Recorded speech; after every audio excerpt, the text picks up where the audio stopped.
I'm Bob Lilly, professor of sociology, and I want to talk about why I have a passion for sociology. And I think the best way to start is with a little biographical information. I was raised in a home where the rule was it's best to be seen and not to be heard. And I had a difficult time following that rule. In fact, family history has it that I was most incorrigible, and that I always wanted to know why at an early age before I should have been doing that perhaps as a teenager. In fact, at times I was paid to be quiet and not to ask why. Often, it's not any surprise for those of you who may have taken a class from me or know me, but often I don't like the answers I get, and I want to know even more why I have been given information that I can't accept. Usually the answer, because I said so, or because it's the rule, because it's the law, didn't work with me. I had a great difficulty behaving in school, in church.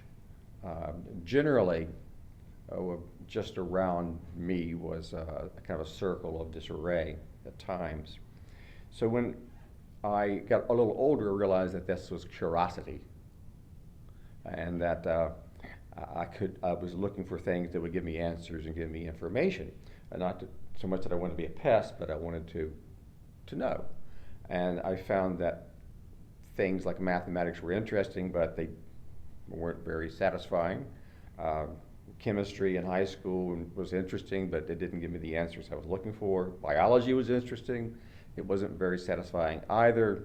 History was sort of good, but it was light and not as filling as I found sociology was going to be. I learned this in college, and the fortunate thing for me was I got to go to school in the 1960s, where there's a lot of people asking questions about why things were happening in our society. I don't need to repeat them. Just to mention one or two, it would be civil rights actions in war, drugs, sexuality, dress. All of these things were part of my life as a college student. So I was fortunate to fall into a class in sociology, intro sociology, and felt that I had arrived at the place I had been trying to get to for a long time. And the tools I got in sociology helped me find answers that explain why, for example, an area of research I'm interested in, why African Americans are executed more in this country than white people of the same class in education. I was also interested in why laws change. For an example, I was fascinated to find out later in my education that the first controlled substance in the United States was margarine, of all things. Not marijuana, but margarine. And I was interested in why that law was created. So I was interested in why laws changed. I was also interested in things that were transformed in our society. Things like, for me, in Kentucky, I was fascinated about how did horses survive? You know, why horses? Aren't they obsolete? And I was fascinated to try to get answers to why one breed of horses was transformed from a utilitarian animal to an art object that sold for millions of dollars. That fascinated me. So these are some of the reasons why I still have this deep compassion for learning and for teaching, as I like to learn things and to get answers to why. And in recent years, I have been very interested in trying to provide some ways to answer why nonviolent people are kept in prison. And one of the pieces of research that I continually get to work on is electronically monitoring offenders and keeping them out of prison. It's been what I call a good earner. It's taken me around the world and keeps me involved in criminal justice on an international scene. So passing this information on is a passion, and acquiring it is still a passion. My name is Joan Ferrante. I teach Introduction to Sociology. I teach research methods, race and ethnicity, and occasionally social psychology. And when I think of sociology, I think of a line by Peter Berger, which is the first wisdom of sociology is this: things are not what they seem. He wrote that in the early 60s, and that things are not what they seem guides my research, also guides my approach to teaching. I have a lot of research interests, but I think I'll just mention about two today. One of my research interests has to do with HIV and AIDS. I've been following developments in that area since 1981, the year our country first noticed that condition. And I've learned through my research that countries all have a different risk factor that they emphasize and look at. So in some countries, male-female sexual activity with one partner being infected, typically the male, is emphasized. In other countries, contaminated needles, contaminated blood is emphasized. In our country, men having sex with men, one being an infected partner, has been what has been most emphasized and has been emphasized continuously since 1981. When I asked my students about, what do they know about AIDS and what kind of things come to mind when they think of AIDS, these are people who are born 2 decades or more after HIV was noticed in our country and AIDS. And they point out men having sex with men is one of the things that comes to mind first. And they also say Africa, the whole continent, and they mention monkey to human transmission of the virus. And you know what's funny? Those 3 things, men having sex with men, the continent of Africa, and the transmission from animal to human, are factors. But they're not factors in how we think popularly. They are very important clues to understanding how AIDS became a global problem, a global issue. But if you want to learn why they are so important, then take a class from me. My other great interest is the social construction of race and ethnicity in the United States. And I am particularly interested in our system of racial classification.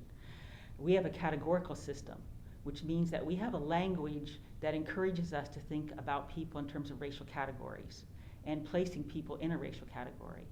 To illustrate that, I use a lot of photographs, and I brought a photograph with me today, one of my favorites, that I show my students, and there are 3 people, as you can see, and we are encouraged by our language to think of them in terms of racial categories. So a typical American will likely think this man who has just returned from deployment in Iraq, comes home greeted by his wife, he sees his son for the first time. And Americans seeing this are likely to think that this black man has a white baby, or this white baby has a black father. They might also see that the baby is the same race as the mother, and the father is a different race from the 2. I can imagine that the father will try to connect with the baby racially at some point, in some racial way, and he might do that with words like white chocolate, or you are the whitest black person I've ever met. But it's a way for me to illustrate how our language shapes what we see. I'm interested in how a system of racial classification that puts people who are biologically related into distinct categories has shaped race relationships in our country. And I can tell you without a doubt that the origin of our system of racial classification can be traced to enslavement. I show this other image to kind of bring students back to have them thinking about 1850s, 60s when this image was made, early 60s, and you see 2 people. One appears white and the other appears black. Both are enslaved persons. And I try to, in my class, I teach on race and ethnicity, I try to connect their lives and how they were seen racially and classified racially in 1860 with the contemporary understanding of race we have today. And if you're interested in that topic, then take a race and ethnicity class from a sociologist. I'm Barbara Riggi, and I teach Intro to Sociology. I teach work and occupation, women and men and society, social organization, sociology of global issues, sociology of planning and development, and one of my favorite subjects to teach is theory. And one of the reasons I love to teach theory is because it's a chance to tell the story or the intellectual journey of sociology and how sociology came to be the discipline that it is. And what's important for right here is that, like integrative studies, sociology comes from many different perspectives. One of the first is philosophy. Certainly the philosophers inspired the Enlightenment and revolutions, and sociology emerged out of the many phases of the French Revolution. The early sociologists, whom I love to lovingly refer to as the gods of sociology, such as Marx, Weber, Durkheim, we now include Zimmel, and possibly Parsons, were not sociologists. They were philosophers, they were historians, they were economists, and we even allowed a few engineers in there. And so the idea of integrative intellectual frameworks is very much a part of sociology, just as it is in terms of integrative studies. What is also significant about sociology is that the debates that were going on years ago, for example, Weber responding to Marx's, what he referred to as Marx's more narrow view of the stratification of the society, those are still going on today. It isn't that we've had a dramatic paradigm shift in the way that Thomas Kuhn talks about, but more that we have branches.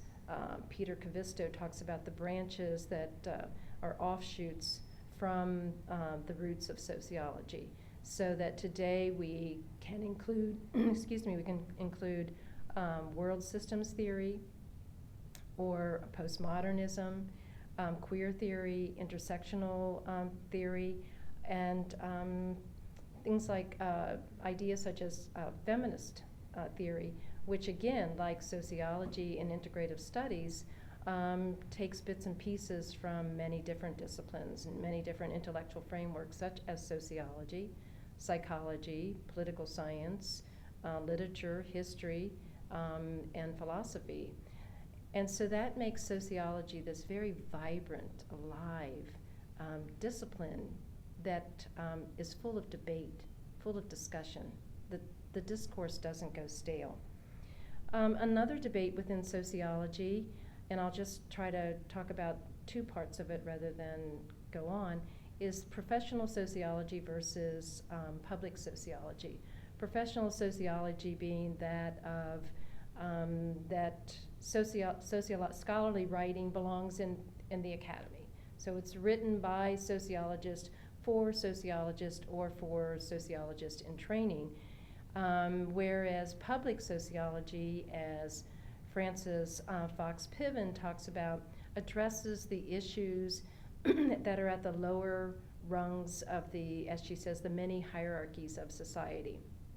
And I guess I would classify myself as doing public sociology.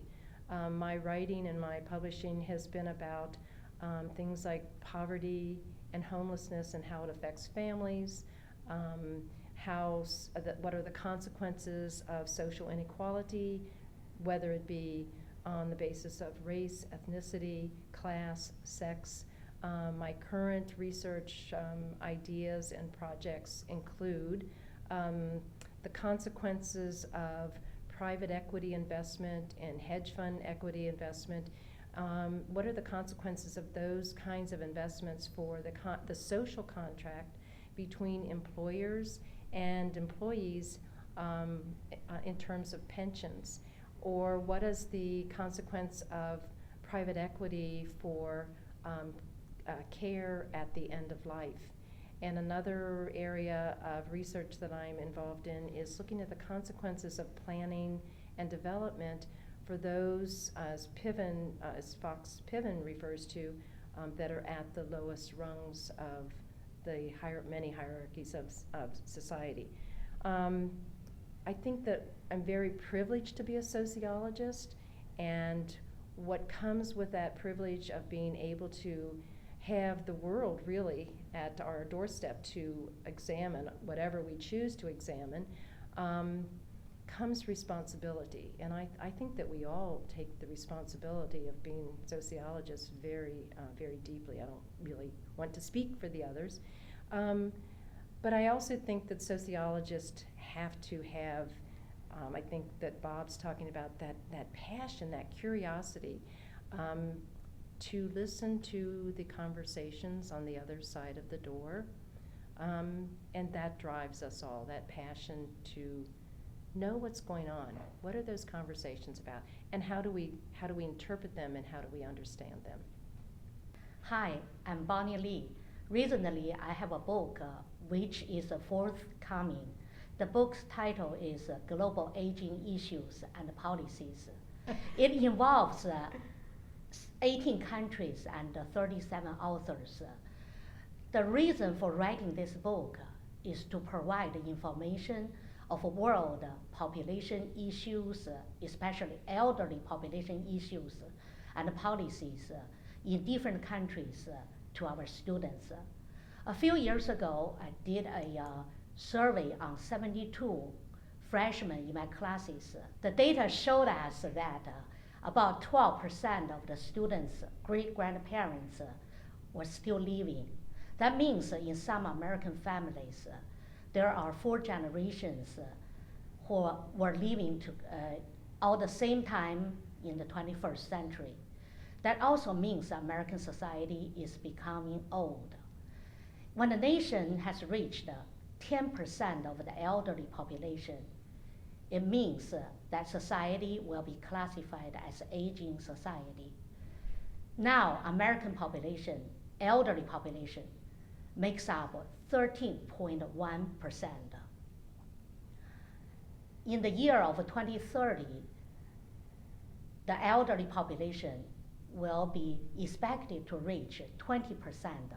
That means for every 5 Americans, there will be 1 elderly person.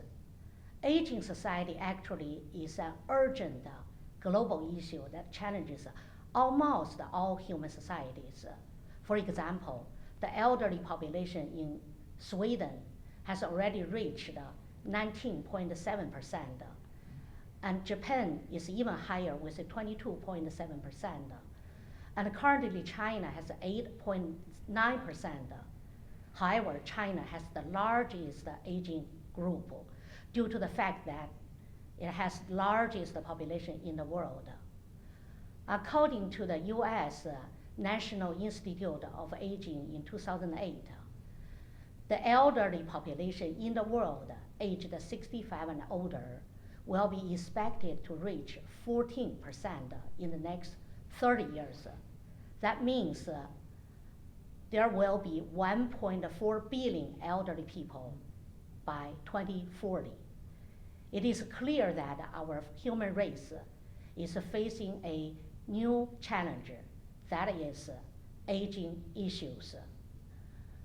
When a nation evolves into an aging society, and it will have to establish or implement some special specific policies, which will help the society to adapt new approaches to meet the needs of the elderly. These new policies and services may not have been a critical issue in the past, but it is now and will be essential for most societies to operate on a daily basis. Here I want to introduce students that our sociology program also offers a new minor called Aging and Society.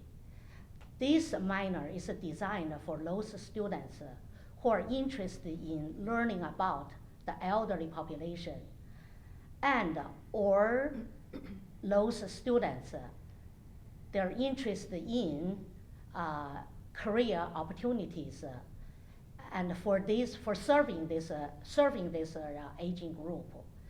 And any student who are interested in this minor, feel free to contact us. Thanks. Jamie McCauley, I am Assistant Professor of Sociology, and I'm going to echo Bob's sentiments about initially being drawn to sociology because of always having those questions of why. Why is society this way? Why do things happen the way they do? Why do laws become laws?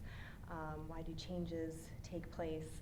And I was initially drawn to sociology, I think, as an undergraduate because what I wanted was the key to why society was the way it was. And I thought that sociology could give me that key. I thought sociology could give me the answer.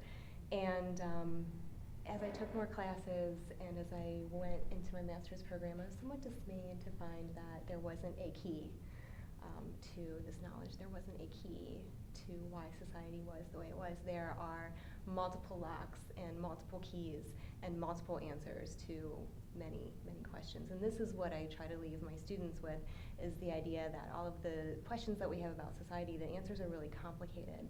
And different social locations and different people in those locations will bring different answers to the table, and we have to consider all of those answers. So I kind of started out as this kid asking why, and it probably got me in trouble a couple of times because I too was not satisfied with that answer, because I said so, or because it's just the way things are. And I looked at sociology as a way for helping me understand. And though I never got the key, right, the key, I did get a lot of tools to help me figure out why things are the way they are. And my primary area of socialization is social movements and social change. So I became interested in how do cultures change. We talk about culture as though it's static. Well, why is this happening in a certain country? Or, why does this happen here? Why does it look this way? Well, that's just our culture. It's just the way we are. But cultures change a lot. How does that change take place? These are the things I'm really interested in. And one of the things that keeps me passionate about sociology and really holds my interest is the way that knowledge is constructed and the extent to which we have innovation in the way we construct that knowledge, in the way that we ask questions, in the way that we can ask, is race a social construction? And how can we answer that? In the way that we can ask, how do laws come to be? How do substances come to be banned or not banned in the case of margarine, or alcohol, or any number of other issues? How do things come to be and why do they change? And in terms of the way that we construct that knowledge, one of my other areas of specialization is qualitative methods. And for a number of years, the primary emphasis in sociology was on quantitative methods and statistical analysis. And that is a great and wonderful way to know about the world, but we have since come up with any number of innovative strategies for answering questions in different ways and developing different types of innovative ways of understanding the world. And from kind of classic qualitative techniques like interviews or observations to somewhat newer techniques like photo voice. And there's really interesting research being done in coal mining communities with, you give people a camera and you allow them to document their own lives and the way the environment and the economy impacts their own lives. And they take pictures and you involve the participants in the research a lot more. And this is somewhat new and somewhat innovative, but it teaches us different things about the world. So we have this accumulated body of research methods in terms of how we produce knowledge and how we understand the world, but we're constantly innovating that. We're constantly coming up with new ways to think about and understand the world. And another one of my passions is teaching. I'm very excited about the research that I do, and I love sharing that with my students. So I'm teaching a social movements class this semester, and I love sharing that knowledge that I have with my students. And in sociology of the environment, I have developed a photo voice project that my students can do. So I'm taking these ways that we produce knowledge as researchers and sharing those with my students so that my students can take what they're learning in class and produce their own knowledge, kind of using some of these same research methods. So the sociology of environment students can go and take pictures of environmental issues or solutions that are affecting their communities, their workplaces, their school, their lives, and use what we're learning in class to analyze that. And service learning, so another way that we kind of produce knowledge, as Barbara was talking about public sociology, is kind of grounding our research in communities. And that's kind of what the photo voice does, is what we try to do with public sociology. And I'm developing a service learning approach, and I'm working on a new course that I hope I'll get a grant to get funded so that students can go to Appalachia and look at mountaintop removal mining and study the economic and social justice issues around that, and kind of utilize service learning as a way to take sociology and sociological knowledge and ground it in their own lives and their own experience, and to produce their own knowledge in that way. So these are some of the things that I'm really excited about and that really keep me passionate and that I really love sharing with my students and giving students the opportunity to participate in that knowledge construction. So I mentioned some of my areas of specialization: qualitative methods, social movements and social change, the environment. I teach introduction to sociology and global inequalities, and what I try to do in all of these classes is really just convey my passion for understanding how the world works. And I hope some of it rubs off on my students, and perhaps some integrated studies students will experience that as well. And the nature of my work is inherently interdisciplinary because I often take an historical approach. And all of my classes really are grounded in history because the moment that we're having right now in our culture is the culmination of all of the moments that came before. So without some historical understanding, it's really difficult to teach sociology. And so I draw consistently on history, but often political science, right? If you're talking about social movements and social change, you have to have an understanding of how groups come together to make change, and often that takes place in the political realm.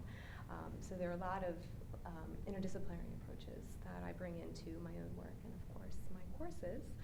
And I think that's probably about all I have to add to this particular review. To see some of you in class.